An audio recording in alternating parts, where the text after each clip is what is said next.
Buenos días a todos. De antemano, muchas gracias por la invitación. Y un poco la inquietud, ¿me puedes poner en presentación? Gracias.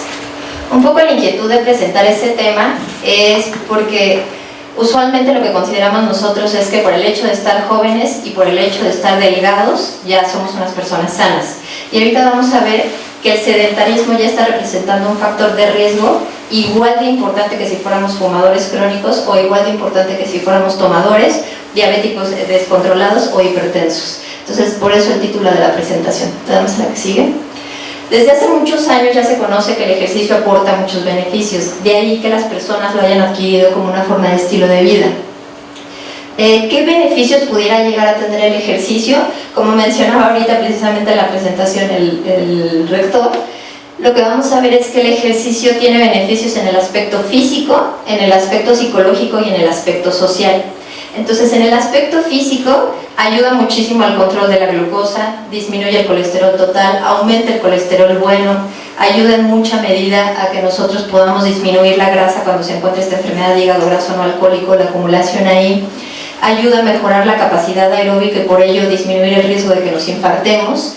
Y en el aspecto psicológico bien importante, por ejemplo, en las mujeres ayuda a disminuir el riesgo de este síndrome premenstrual, ayuda al manejo de la depresión, de la ansiedad, hasta incluso al manejo del estrés y sobre todo contribuye en mucha medida a mejorar la autoestima, la autoeficacia y que nosotros podamos desempeñarnos mejor en nuestras actividades cotidianas. Y en el aspecto social, si bien es cierto, cuando se relaciona mucho más a la parte del deporte, contribuye a que se desarrollen ciertos valores como sería la solidaridad, el apoyo mutuo o en el caso de los deportes individuales, este componente de liderazgo. Entonces, esto ya es algo súper sabido y de ahí que las personas lo incorporan. ¿Le vamos a ver qué sigue? Entonces, de repente el componente de hacer ejercicio se volvió una cosa como si fuera un tipo checklist. Me despierto en la mañana, hago ejercicio, resto del día, le damos a la que sigue, me merezco estar completamente postrado en cama, aventándome una saga de series de televisión, una tras otra, tras otra, tras otra. ¿Por qué? Porque en la mañana yo ya cumplí con mi rutina de ejercicio y el ejercicio aporta muchos beneficios, como lo veíamos en la parte inicial. Pero, ¿qué viene sucediendo? Que después de este periodo de actividad va seguido de un periodo completamente de inactividad absoluta, les digo, de a veces estar postrado 3 horas, pararse exclusivamente al baño, hasta comer las palomitas acostado en la cama, y no rompemos ese estado de sedentarismo, de inactividad. ¿Le vamos a la que sigue? Entonces, esto es bien interesante. Yo sé que ya han escuchado mucho en las noticias y en la televisión que tenemos todavía genes que preservamos desde que llegamos tal cual en el proceso evolutivo a conocernos como Homo sapiens, ¿no? Entonces se dice que nosotros en la era paleolítica estábamos diseñados completamente para gastar entre 4.500 y 8.000 calorías al día. O sea, la actividad para nosotros que representaba el esfuerzo de cazar generaba ese gasto calórico entre 4.500 y 8.000 calorías.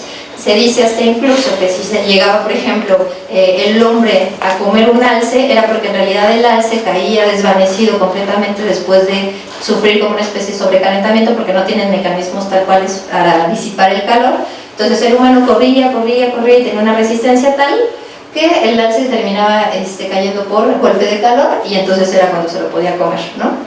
Después, cuando llegó la ganadería y la agricultura, esto se disminuyó a 3.000 calorías al día. ¿Por qué? Porque ya nos volvimos mucho más sedentarios y posteriormente con la revolución industrial se dice que más o menos un gasto de 2.000 calorías, de tal forma que, bueno, la última imagen es la representación tal cual de lo que somos actualmente, ¿no? Que esta actividad ya nos está representando exclusivamente ese gasto de 1.000 calorías. Entonces aquí lo importante es que seguimos teniendo un cuerpo diseñado para hacerlo del inicio, pero nuestra actividad y nuestro propio proceso nos ha ido a tener este gasto calórico. Vamos a la que sigue. Entonces, el problema ya de la inactividad física, o sea, el sedentarismo, se considera un problema de salud pública. ¿Por qué? Porque está enfermando a la gente. 60% de la población no realiza la actividad física indispensable para mantener su estado de salud. Y como les decía en un inicio, se considera un factor de riesgo independiente para cualquier enfermedad crónica y ya se le asocia que causa 1.9 millones de muertes anuales en todo el mundo. Entonces les digo, la próxima vez que acudan a un consultorio médico, si les dicen, ¿tienes alguna enfermedad? Sí, soy sedentario, ¿okay? O soy inactivo. Vamos a la que sigue. Entonces, a mí esta gráfica la verdad me gusta mucho porque lo que representa es esa capacidad funcional que nosotros tenemos para hacer las actividades de la vida cotidiana, o sea, llámese poder pararnos, ir al baño, vestirnos, subir escaleras, agacharnos, todo lo que tiene que ver con actividades de la vida cotidiana. Y midieron también el consumo máximo de oxígeno, que para quien no esté familiarizado, los que hacen ejercicio están muy familiarizados. El consumo máximo de oxígeno tiene que ver con qué tanta capacidad o tolerancia tengo yo al ejercicio, es decir, qué tanto tomo yo el oxígeno del exterior, lo meto y lo utilizo como fuente de energía para hacer este trabajo físico. Y la parte de la fuerza muscular. El chiste de todo esto es que compararon tres grupos. Las personas que se mantuvieron sedentarias, las personas que se mantuvieron activas y las personas que se mantuvieron tal cual haciendo un programa de ejercicio.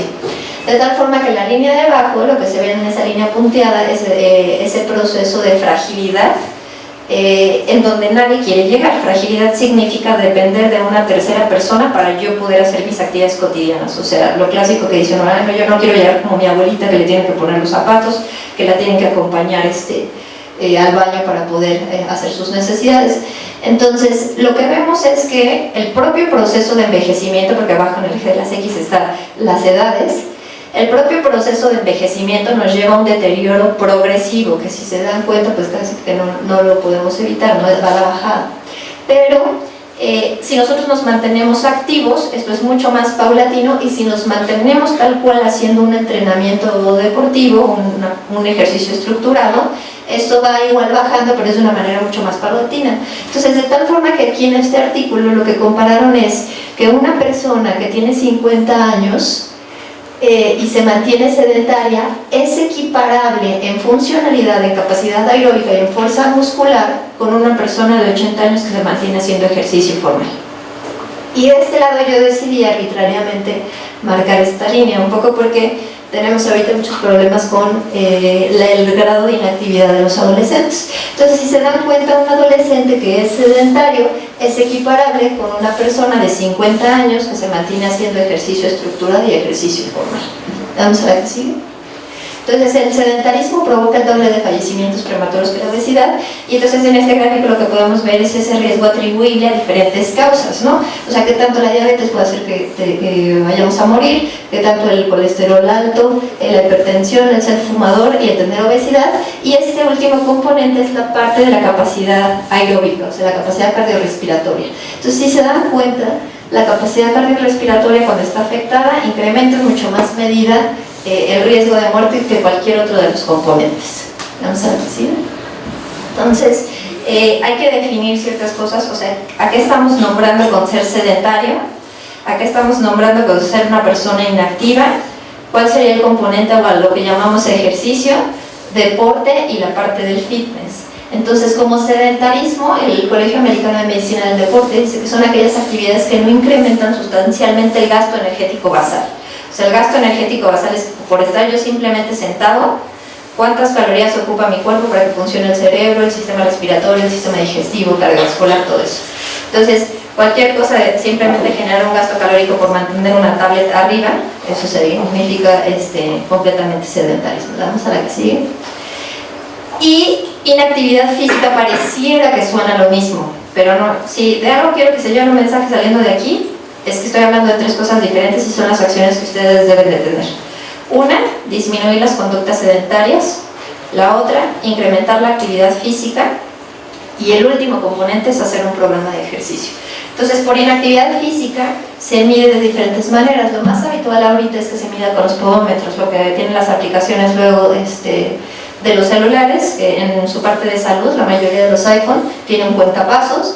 Y también existen todas estas pulseras monitoreadoras, ¿no? Entonces, lo que vamos a tener es que se considera una persona físicamente inactiva cuando realiza menos de 5,000 pasos en el día, o que tiene menos de 25 minutos de ocio activo, en el caso de las mujeres, o menos de 30 minutos de ocio activo en el caso de los hombres, o aquellos que gastan menos de 2,000 calorías a la semana en actividades que tienen que ver con movimiento, ¿no? Vamos a la que sigue. Entonces este gráfico lo que representa es que en realidad no es México, no es un mundo creciente con inactividad. En la parte de rojo lo que podemos ver es la proporción de las personas que son completamente inactivas. En la parte amarilla los que realizan actividad física de baja intensidad. Y en la parte verde, los que realizan ya actividad de lo que se consideraría que produce beneficios a la salud, o sea, una actividad de moderada a vigorosa. Y si se fijan, es casi mínima. Vamos a ver si sigue. Entonces, menos actividad implica más riesgo de enfermar. Y más sedentarismo tiene más riesgo de muerte. Entonces, ya se le considera, les digo, el cuarto factor de riesgo de mortalidad en todo el mundo. Vamos a ver qué sigue. Y digo, a lo mejor ustedes no se ven identificados porque ya para nada comprenden a ese grupo de edad, pero lo que quiero demostrarles es que precisamente hasta incluso las publicaciones dividen la parte del componente de actividad física y de la conducta sedentaria. Entonces lo que hicieron aquí fueron diferentes grupos. Lo que hicieron fue seguir a los niños desde que tenían 4 años hasta los 11 años para ver qué combinaciones de niños generaban que tuvieran mayor acúmulo de grasa, y esto medido por los pliegues, por eso dice la suma de los pliegues corporales, que es una de las maneras como nosotros estimamos la grasa corporal total.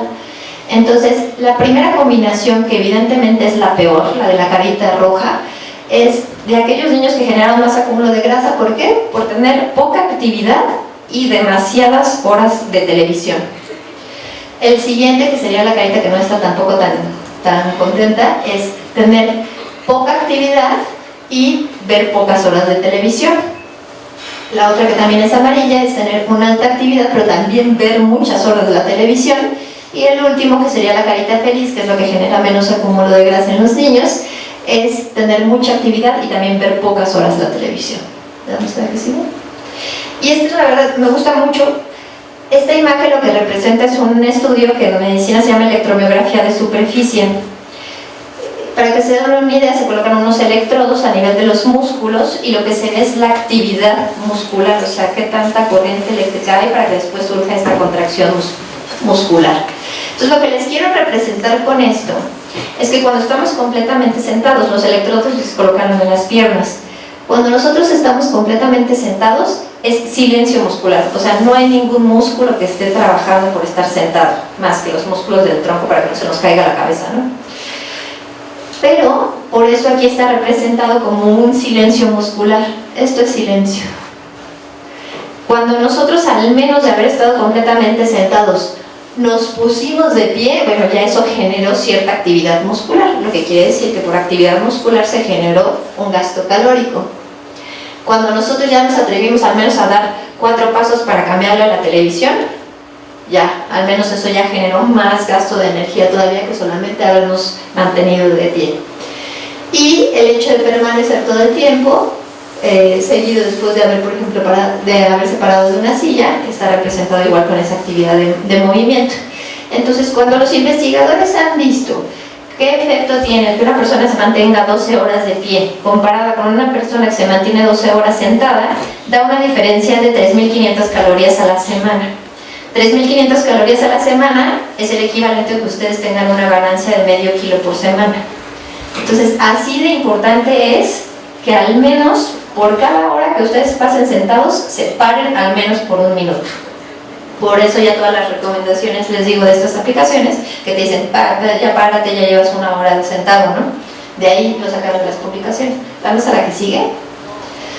Y aquí también lo importante es que el hecho de permanecer sentado va produciendo que nosotros tengamos pérdida de masa muscular. Entonces, la masa muscular y la grasa son como el yin y el yang. Entonces, si la grasa se incrementa demasiado, empieza a liberar sustancias que incrementan la aparición de las enfermedades crónicas. A esas sustancias se le llaman adiposinas. El chiste es que si la grasa se incrementa demasiado, podemos llegar a tener diabetes mellitus, enfermedad de hígado graso no alcohólico, cáncer, osteoporosis, enfermedad osteoarticular. Y les digo que es el yin y el yang, porque el músculo, si lo tenemos bien, libera sustancias que se llaman mioquinas y esas inhiben la aparición de las enfermedades crónicas. Entonces es una batalla. Nosotros podemos tener enfrente, que es lo clásico de los jugadores de fútbol americano, una persona que se ve inmensa, pero sí es inmensa, de mucha masa muscular y compensada en parte con la grasa, a lo mejor en ese momento universitario las enfermedades crónicas no van a aparecer. ¿Por qué? Pues porque está compensando la masa muscular que tiene con ese efecto inhibitorio. Pero en el momento que deje esa tribuna libre, llega al sedentarismo, ya empecé a trabajar, entonces deja su parte colegial, empieza a bajar la masa muscular y deja la tribuna libre para que empiecen a aparecer todas las enfermedades crónicas. Entonces, le damos a la que sigue. Entonces, ahorita ya no se autoriza hacer estos estudios porque en la parte de salud, cuando algo se detecta que hace daño, deja de ser ético hacer este tipo de investigaciones, pero cuando salió esta publicación todavía se aceptó. Entonces a unos militares les pidieron que por 6 meses permanecieran completamente inactivos, o sea, no inactivos de postrados como sería en un hospital, pero sí les dijeron, tienes que caminar, exagerando, 2.500 pasos, que eso es lo que se considera como actividad basal. Y lo que sucedió en esos 6 meses, después de la medición inicial y la final, es que evidentemente incrementó su peso corporal, incrementó su circunferencia de la cintura, incrementó el índice cintura-cadera, que para nosotros es un determinante de riesgo cardiovascular, incrementó la cantidad de grasa que se acumula en las vísceras, aumentó la insulina en ayunas, o sea, riesgo de diabetes, aumentó la grasa abdominal total, disminuyó esa sensibilidad a la insulina, disminuyó la parte de la condición aeróbica, y esto de las partículas LDL, el chiste es que aumentó el colesterol malo y aumentó en especial esas partículas que tienen muchísimo más riesgo de que nosotros nos vayamos a infartar. Entonces, esto a mí me resulta muy importante porque en consultas siempre les decimos a los pacientes, ¿te mueves? No, sí me muevo. A ver, préstame tu celular, ¿no? Entonces, ábrele al icono de salud, enséñame cuántos pasos das, y de repente gente de 1.500 pasos en el día, 1.700, 2.400, o sea, de verdad personas muy inactivas. Entonces les digo esto, estamos hablando específicamente que les pidieron que disminuyeran su actividad con una alimentación que la mantuviera controlada. Imagínense, disminuir la actividad y luego aparte comida rápida, ayunos prolongados, etcétera. Por eso el problema de obesidad tan grande. Vamos a la que sigue. Entonces les decía yo también, la inactividad, o sea, todo aquel que camina menos de 6.000 pasos también ya está comprobadísimo que tiene pérdidas de masa muscular. Entonces, si de repente dicen, híjole, ¿por qué ya no estoy pudiendo responder adecuadamente a lo mejor en mi deporte, en mi ejercicio? Por el simple hecho de la postración prolongada. Les digo, es como si estuviéramos hospitalizados. O luego hago la analogía con la gente que viaja al espacio, o sea, los de la NASA tienen que tener todo un gimnasio en la parte de arriba, porque al no tener contacto con la gravedad van perdiendo masa muscular y van perdiendo densidad mineral ósea. Es exactamente lo mismo que nos está pasando, ¿no? Como tal cual la película de Wall-E, nos deslizamos en la silla para llegar al otro escritorio y luego te deslizas, ¿no? Entonces esto está generando los problemas a la salud. Le damos la que sigue. También el proceso de inactividad disminuye la liberación de algunas sustancias y la contracción de los gemelos normalmente funciona como un mecanismo de bomba que hace que la sangre regrese al corazón y de ahí se vuelva a bombear nuevamente después de ser oxigenada.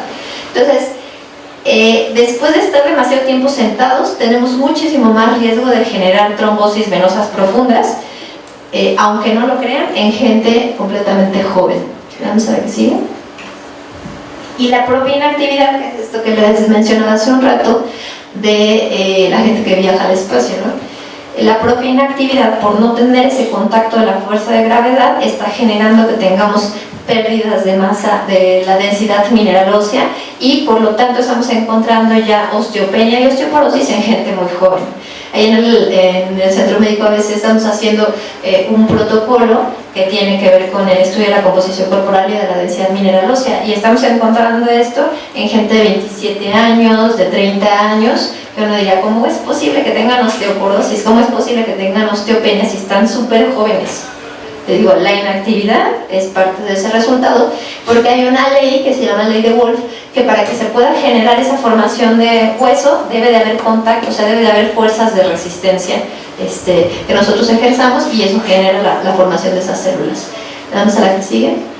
Entonces, la parte de la inactividad física, como lo veíamos, incrementa esa adiposidad, eso incrementa algunas células de inflamación, se produce una enfermedad crónica inflamatoria sistémica, genera todas esas cosas. A la final, lo importante, o con lo que se vayan, es inactividad igual a incremento de enfermedades cardiovasculares, incremento de cáncer de mama. O sea, ¿por qué hay tanto cáncer de mama? Ya, porque en gente joven. O sea, ¿por qué chavas de 38 años, de 42? O sea, ¿por qué en gente tan joven? Pues obesidad más inactividad es altísimo ese factor de riesgo. De diabetes tipo 2, de cáncer de colon, de demencia y de depresión.